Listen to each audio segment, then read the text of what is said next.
السلام علیکم دوستو، آپ سب دوستوں کو ہمارے چینل ریئل ٹی وی میں خوش آمدید۔ ناظرین، کہتے ہیں کہ سیاست میں کوئی بھی بات حرف آخر نہیں ہوتی۔ انسان کبھی نہ کبھی کہیں نہ کہیں اپنے کہے ہوئے بات یا اپنے سٹینڈ سے پیچھے ہٹ جاتا ہے۔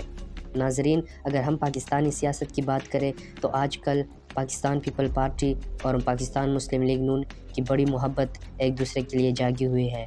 آج کل وہی قمر زمان کائرہ، وہی یوسف رضا گیلانی جو کسی وقت میں نواز شریف کی نااہلی کو سپورٹ کرتے تھے اور ان کا ماننا تھا کہ نواز شریف کرپٹ ہے، وہ آج کہہ رہے ہیں کہ نواز شریف کو غلط طریقے سے نکالا۔ تو ناظرین، آئیے ہم آپ کو آج پاکستان پیپل پارٹی کے ان موقف کے بارے میں آپ کو بتاتے ہیں کہ پہلے ان کا کیا موقف تھا اور آج کل وہ کیا موقف رکھتے ہیں۔ یہ کمپنی کیا میاں صاحب کے بیٹے کی ہے؟ انہوں نے کہا جی ان کے بیٹے کی ہے۔ کیا میاں صاحب اس کے چیئرمین ہیں؟ جی چیئرمین ہے۔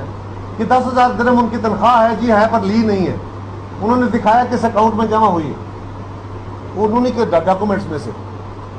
اس کے بعد جج صاحب نے انہیں کہا کہ جناب ذرا فلاں پیج پیپر بک کا کھولیے، اس پیج پہ پڑھیے، یہ جو کوئی 6.75 لاکھ پاؤنڈ سٹرلنگ کی ٹرانزیکشن ہوئی ہے اس اکاؤنٹ سے، ایف زیڈ ای کے اکاؤنٹ سے، جس کی آپ چیئرمین ہیں، اور چیئرمین کس کمپنی کے؟ بیٹا مالک ہے۔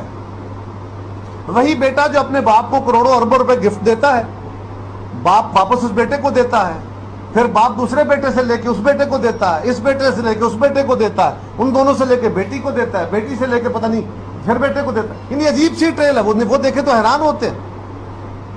آپ کروڑوں اربوں روپے گفٹ لے رہے ہیں، دے رہے ہیں، کہتے ہیں میرے بیٹے کی کمپنی تھی۔ بھائی صاحب آپ اس کے چیئرمین تھے جی۔ اس کمپنی میں سے اگر کروڑوں روپیہ لندن کے اکاؤنٹ میں، حسین نواز کے اکاؤنٹ میں ٹرانسفر ہوا، عدالت نے پوچھا یہ کس کا تھا، کہاں سے آیا تھا؟ کوئی جواب نہیں تھا۔ تب آپ کو عدالت نے کہا کدھر گیا آپ کا قطری خط؟ کتنے جھوٹ ثابت کرے عدالت آپ کے؟